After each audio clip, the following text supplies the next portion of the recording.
Now the conversation, like I said, have gone from the streets, from protests by his generation, the Gen Z, like we call them, to now taking center stage in the National Assembly.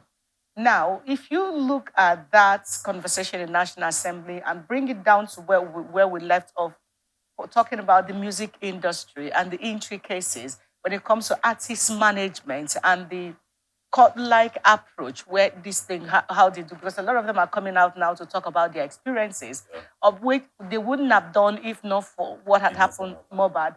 Now, if you look at that and the lawmaking process and then bringing it back, you talked about implementation.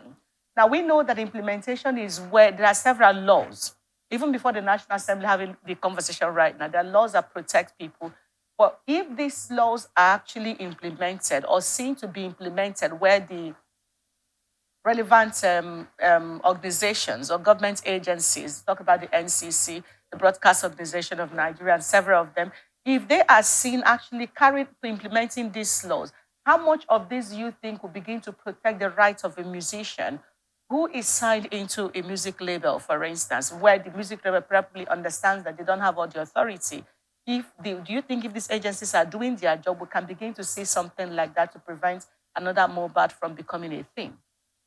I think if these implementations are in place, it will actually guide their motives. Mm-hmm.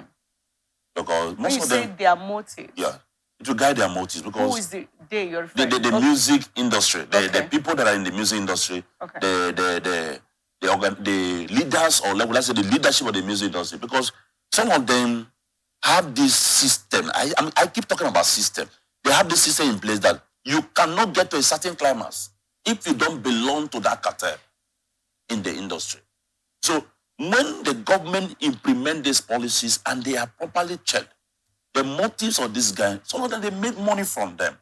And they do shabby things for them to blow rich. And they don't mind, they will do it. So if these laws are there, that's okay. If I deviate from these laws governing this, and this is what will happen to me, this is what the government will do to me. If I am working here and I do something, this is what government will do to me. Now, they will check the consequences before the action.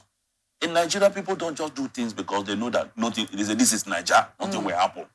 So if we're able to guide them, they implement the policy, the motives of people going into that industry will be guided. And we'll come out with excellent music stars and the rest of them without most of these dents and this thing. And it's because this guy is becoming a living sacrifice now today because he refused to succumb to some certain rigorous policies that are in the industry. Now, speaking about refusal to succumb to some of these shady businesses they do in the cover of music or entertainment, if you may, a very interesting part of the conversation so far is the apostle, the former latter-day, about the Apostle Tunde Bakare, who was in a message, in a ministration, talked about how because his name is Mobad, how he was a bad boy, how his lifestyle affected him, and all of that. Some people have the opinion, this is one part of the culture we don't want to have because we don't like the truth. The question then is, if Mobad had agreed to whatever he allegedly said he was being forced to do, he probably will still be alive. Yeah. Now, what part of that conversation do you think the priest missed? You're talking about what the good aspect of what he did? No, the priest said that because his name is Mobad. Yeah. There is an H. It could be that is an acronym for something that we are not aware of. So he took his name to mean that because he is a bad, it means that he was a bad boy, basically. As I'm talking about how his lifestyle contributed to his untimely demise and all that. So I'm asking, what part of his life and his things that happened do you think the priest could have missed when Mobad was for over a year talking about how he's being forced to do what he's not caught out for? The truth about life is that, name has an influence on people's life.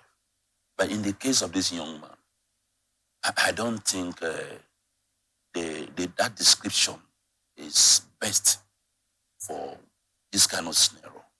Because if you read the little profile I know about the young man, he has lived in the life of sincerity in what he was. He believed in a cause, he believed in a focus. So describing the aspect of him because of the mode bar that was. I don't think in this scenario it is right. So what we should be advocating for now is, what did he not do that led to his death that should be corrected?